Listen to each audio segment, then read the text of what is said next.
ଦିନକର କଥା, ଜଣେ ରାଜାଙ୍କ ସବାରି ସହର ମଧ୍ୟ ଦେଇ ଯାଉଥିଲା। ରାଜା ଚାରିଆଡ଼େ ଲୋକମାନଙ୍କୁ ଦେଖୁଥିଲେ। ହଠାତ୍ ଭିଡ଼ ଭିତରେ ରାଜା ଜଣେ ଲୋକଙ୍କୁ ଦେଖିଲେ ଯିଏ ହସୁଥିଲା, ଆଉ ତା ମୁଖରେ ଖୁସିର ଝଲକ ସ୍ପଷ୍ଟ ଦିଶୁଥିଲା। ସେହି ଲୋକଟି ପୁରୁଣା ବସ୍ତ୍ର ପିନ୍ଧିଥିଲା, ଆଉ ତା ପାଖରେ କିଛି ବି ନଥିଲା। ରାଜା ତା ପାଖ ଦେଇ ଗଲେ, କିଛି ସମୟ ତାକୁ ନିରୀକ୍ଷଣ କଲେ, ତାପରେ ଆଗକୁ ଚାଲିଗଲେ, ଆଉ ଯଥାଶୀଘ୍ର ଏ ଦୃଶ୍ୟକୁ ଭୁଲିଗଲେ। କିଛି ଦିନ ପରେ ରାଜା ପୁଣି ଥରେ ସେହି ରାସ୍ତା ଦେଇ ଗଲେ। ରାଜା ସେହି ଲୋକଟିକୁ ପୁଣି ଥରେ ସେଠାରେ ଦେଖିଲେ, ଯିଏ ପୂର୍ବ ଭଳି ଆନନ୍ଦର ସହିତ ଆଖି ବନ୍ଦ କରି ଶୋଇଥିଲା। ତା ପରଦିନ ରାଜା ସେହି ଲୋକଟିକୁ ପୁଣି ଥରେ ଦେଖିବା ପାଇଁ ସେହି ରାସ୍ତା ଦେଇ ଗଲେ। ସେଦିନ ମଧ୍ୟ ସେହି ଲୋକଟି ପୂର୍ବ ଭଳି ଅବସ୍ଥାରେ ଥିଲା। ସେ ବହୁତ ଖୁସି ଜଣାପଡ଼ୁଥିଲା। ଉତ୍ସୁକତାର ସହିତ ରାଜା ସବୁଦିନ ସେହି ରାସ୍ତା ଦେଇ ଯାଉଥିଲେ, ଆଉ ଲୋକଟିକୁ ଆନନ୍ଦରେ ବୁଡ଼ି ରହିଥିବାର ଦେଖିବାକୁ ପାଉଥିଲେ। କିଛି ଦିନ ପରେ ରାଜା ଧୈର୍ଯ୍ୟ ହରାଇ ସେ ଲୋକଟିର ଏଭଳି ସ୍ଥିତି ସମ୍ବନ୍ଧରେ ଜାଣିବା ପାଇଁ ତା ପାଖରେ ଅଟକି ଗଲେ। ରାଜା ତାକୁ ପଚାରିଲେ, ତୁମେ ସବୁବେଳେ ହସୁଥାଅ, ପ୍ରାୟ ସବୁଦିନ ମୁଁ ତୁମକୁ ଏଠାରେ ଏହିଭଳି ସ୍ଥିତିରେ ଦେଖି ଆସୁଛି। ମୋତେ ଲାଗୁଛି ଯେମିତି ତୁମ ଜୀବନରେ କୌଣସି ସମସ୍ୟା ନାହିଁ, ତୁମେ ସବୁବେଳେ ଖୁସିରେ ବୁଡ଼ି ରହିଛ। ସେହି ଲୋକଟି ରାଜାଙ୍କ କଥା ଶୁଣି କହିଲା, ଆଜ୍ଞା ହଁ, ମୁଁ ବହୁତ ଆନନ୍ଦରେ ଅଛି, ଆପଣ ଠିକ୍ କହିଛନ୍ତି। ରାଜା ଲୋକଟିର କଥା ଶୁଣି ଆଶ୍ଚର୍ଯ୍ୟ ହୋଇଗଲେ, ଆଉ ପୁଣି ଥରେ ପଚାରିଲେ, ତୁମ ଖୁସିର କାରଣ କ'ଣ?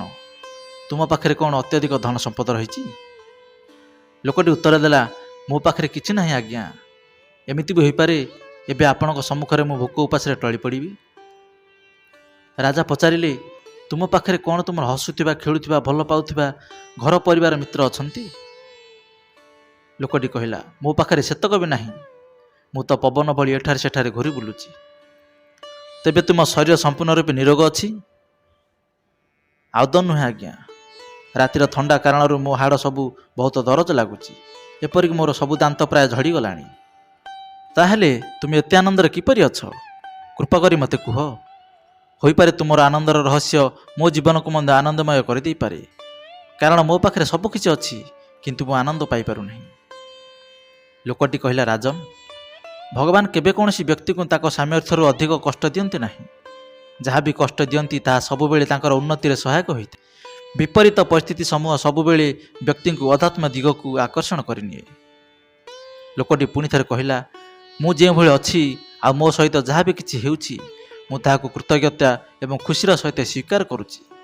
ଧୈର୍ଯ୍ୟ ସହିତ ପ୍ରତ୍ୟେକ ପରିସ୍ଥିତିକୁ ସ୍ୱୀକାର କରିବା ଦ୍ୱାରା ମୋ ଭିତରେ ଏକ ଭିନ୍ନ ପ୍ରକାରର ଜାଗରଣ ସୃଷ୍ଟି ହେଉଛି, ଯଦ୍ୱାରା ମୁଁ ଏହା ବୁଝିବା ପାଇଁ ପ୍ରୟାସ କରୁଛି ଯେ ଭଗବାନ ଏହି ପରିସ୍ଥିତି ମାଧ୍ୟମରେ ମୋତେ କ'ଣ କହିବା ପାଇଁ ଚାହୁଁଛନ୍ତି, ତା ସହିତ ମୋର କେଉଁ ଉନ୍ନତିର ମାର୍ଗଟିକୁ ଉନ୍ମୁକ୍ତ କରିଦେଇଛନ୍ତି।